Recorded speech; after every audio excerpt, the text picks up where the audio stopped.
Centers for investigative reporting are in essence media agencies. They are mostly functioning as an independent non-for-profit organizations working specifically on investigative reporting, digging in deep for the stories, trying to dig out the most complex information in order to educate the citizens. Their main role is in educating citizens in their role as a part of the democratic society. So they are basically building the capacities of citizens in these new democratic countries that Balkan countries are aspiring to be. In different countries on the Balkans, the situation is different. In Bosnia and Herzegovina, our stories are picked significantly by other media. It's never sufficient. It could always be more. But it's good, particularly in a sense that wider we spread the news, more people are informed of the important issues that we are covering.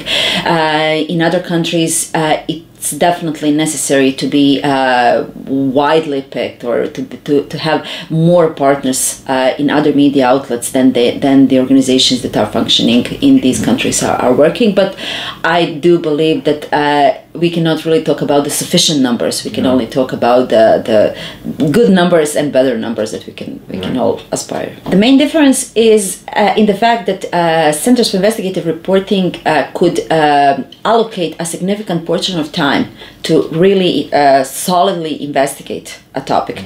That's something that traditional media, both electronic and print, and web portals, I mean, as new media, cannot afford, because they have to cover all of the issues, daily content. They have to put together a publication, being the web portal page, being the printed edition, being the TV show or radio show. They have to produce the content on a regular basis, and they really simply don't have time to do a proper investigation or to allocate a significant portion of time. That's the main difference basically in working, because all the journalists could do investigations, or most of the journalists could do investigation. It's only the time that somebody has to devote to a certain topic.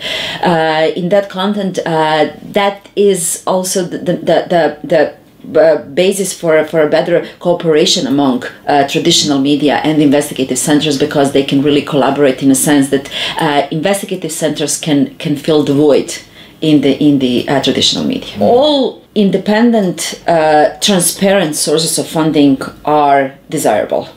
When I say that, I mean that all funding sources that are coming without a specific agenda behind them, or specific requests that are placed upon the financial allocation. So every donation, being public, being private, in a sense that it's coming from a private donation, so from the citizens. We have examples in the region that investigative centers have been funded through crowdfunding. So all the financial sources that are independent toward the editorial politics are desirable for the centers. It's rewarding on many different levels. Number one, it's rewarding for reporters working on a story, developing the story. When the story is finally published and read by the public, by citizens, by people who are the audience for that particular story. The second level is when there is a reaction by the public authorities, because mostly investigative stories are looking at the deviations within the society. So if you have a change that particular story has caused, that's a reward for a journalist, that's a reward for the organization that actually developed the story.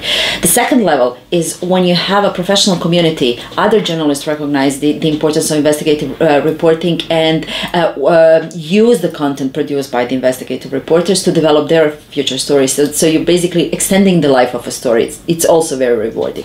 Then you have official awards. That is, of course, not something you expect, but it's always good to be awarded for your work, and that's really. But I think that the most rewarding moment is when you have the citizens recognize that what you do, what you published, what you investigated, is changing their lives, and it's changing their lives by educating the citizens, changing their lives by educating the honest people within the government who could actually make the change. And when the professional community, when other journalists are continuing to report on the story.